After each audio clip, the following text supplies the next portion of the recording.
All right, guys. So the immediate media reaction to the Trump v. Kamala debate, and I guarantee you, Trump has not been sleeping at night now. I guarantee you he's not been sleeping at night because he is furious and desperately trying to cling to some semblance of a narrative that says, no, actually, I won and I did great. By the way, he's already saying he doesn't want to do another debate. And he's saying he doesn't want to do another debate because, hey, Kamala asked for it immediately after this last debate, and that proves that I won because, you know, like a UFC fighter or an MMA person, the second they lose, they're like, hey, I want a rematch, I want a rematch. That's why she's saying it, because she lost. That's why she's saying it. Meanwhile, every poll is like, bro, you got absolutely railroaded. So first, let's go to Chris Wallace, former Fox News host. He's now on CNN.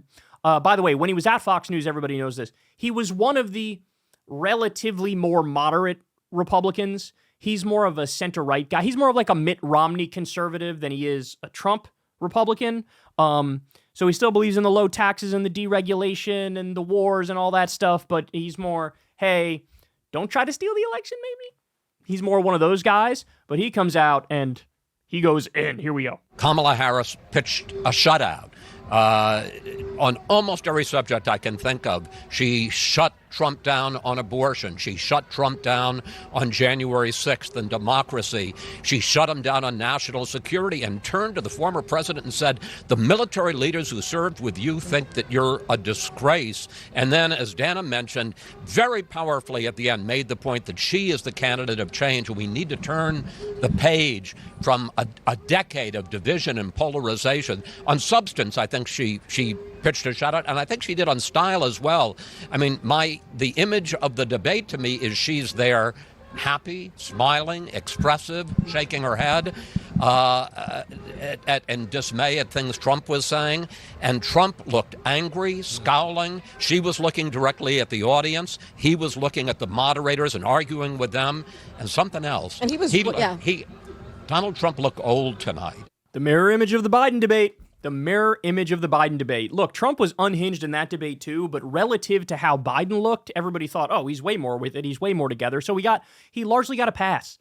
All the talk after that debate was how bad Biden did. It wasn't necessarily how great Trump did. Trump did great relative to a guy whose brain doesn't even really function anymore. Now, look, it all came out, bro.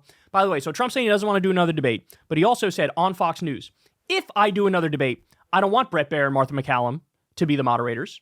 Because, he doesn't think they're fair enough to him. These are conservative people who do the absolute bare minimum in terms of pushing back against him.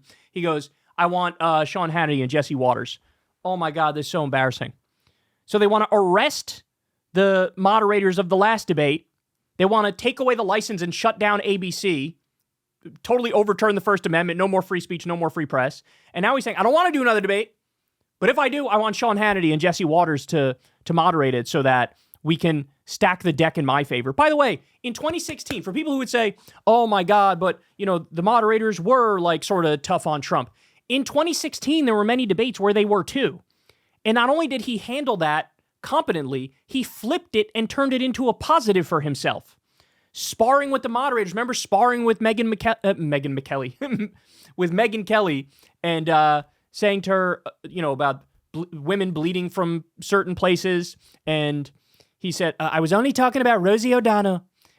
Or he called women fat pigs or something. And he was like, only Rosie O'Donnell. And the audience exploded. And everybody was like, oh, Trump's crushing him, bro. So even in instances where the moderators were kind of hostile to Trump, he was able to handle that and flip it and turn it into a positive because he wasn't washed back then. Homie is washed, bro. Homie is Celtics Shaq to the max. You want to say Suns Celtics? You want to say Shaq Celtics? You want to say Sun Shaq, or you want to say Celtic Shaq, or you want to say maybe Tracy McGrady on the Spurs, right? Like, this is what we're talking. Tracy McGrady on the Knicks. This is what we're talking about, bro. So, and by the way, let's be clear. Yeah, the reason why the moderators did have to jump in at certain points and correct Trump real quick is because he was saying insane things like Democrats murder babies. They support infanticide, post-birth abortion. You have to fucking correct that. You can't let that slide. That's insane to let that slide. It's a libelous comment. Libelous. Okay, so there's Chris Wallace. Now, Let's go. Ooh, the ultimate coper and seether. This is Jesse Waters. Watch this. I don't think the American people are watching and thinking any of these people won. Wrong. Oh, people have a very clear idea of who won. This was rough. This was pretty intense at times. She started off shaky. She regained her footing. But I thought she was going to come out with some of these memorable lines. All the memorable lines were from Donald Trump. Run, spot, run. Shh, shh, shh. I'm speaking. Does that sound familiar? Wake Joe Biden up at 4 o'clock in the afternoon and go get him to sign this thing to close the border. I took a bullet because you said I was a threat to democracy. And they're eating the pets. He thought that was a good moment for Trump. Oh my God, this guy's brain is so cooked. Jesse, you have to be minimally objective, right? I said, and everybody I know, every lefty commentator I know said after the last debate, Joe Biden got rocked, because he did. He cannot be honest. He's bringing up weird comments that did not land at all from Trump, as if they were the biggest and best zingers he's ever heard. Run, spot, run? What? They're eating the pets, and you thought that was a good moment for Trump? Everybody's laughing at him, and everybody's laughing at you. Oh my God, he's such a partisan hack. If you're a Democrat, you're like, oh, she did a great job. She was much more forceful than Joe Biden. If you're a Republican, you look at this and you're like, that's Donald Trump. He had some moments where you were like, oh my God, where are we going with this? And then he just had some great knockouts. So this race just got tighter. He is high off his ass, zooted on hypercopium. His eyes are bright red from the copium. He is this close to ODing on it. What are you talking about, son? What? Guys, again, let me just be clear about bigger takeaways.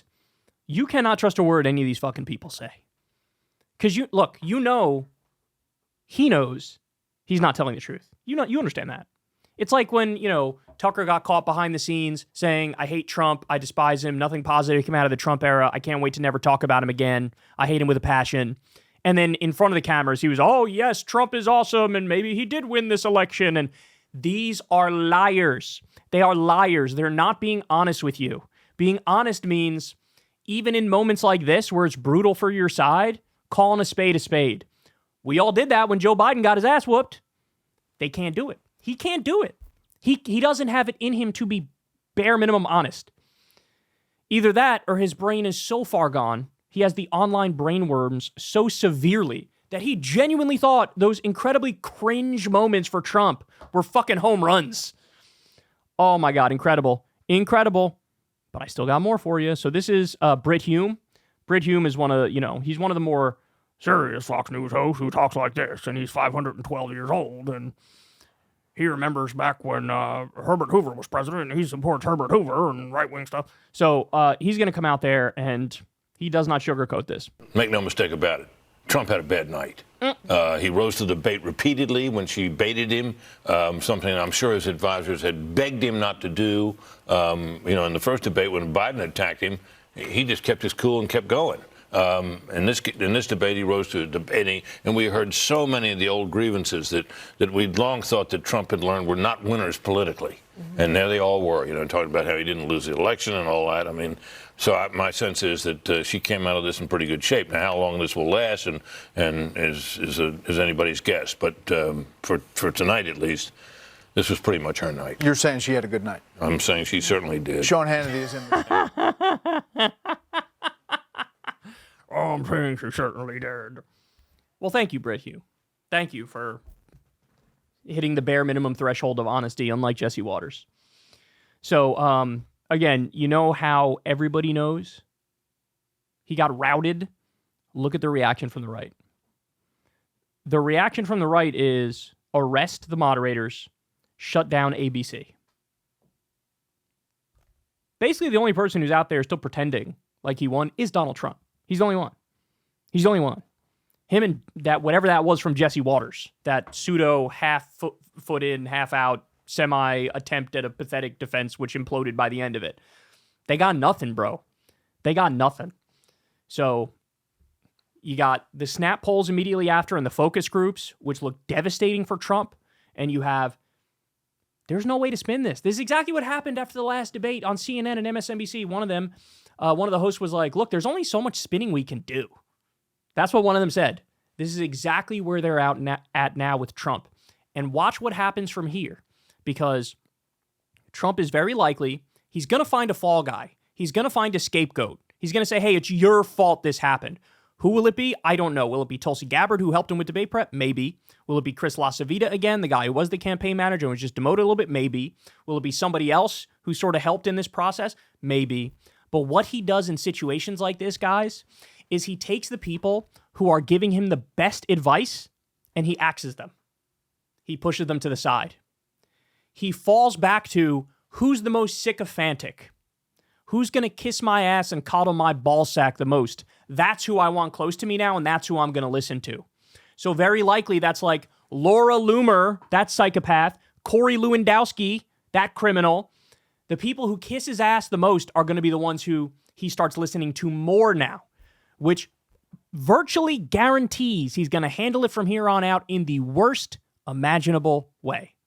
He won't recover. He'll slide further and further into insanity. That's what's very, very likely to happen. So wait for it. And don't say I didn't tell you. I just did. Remember it as you see what unfolds over the next week or two. Hey, y'all, do me a favor and like and subscribe. It helps out big time in the algorithm.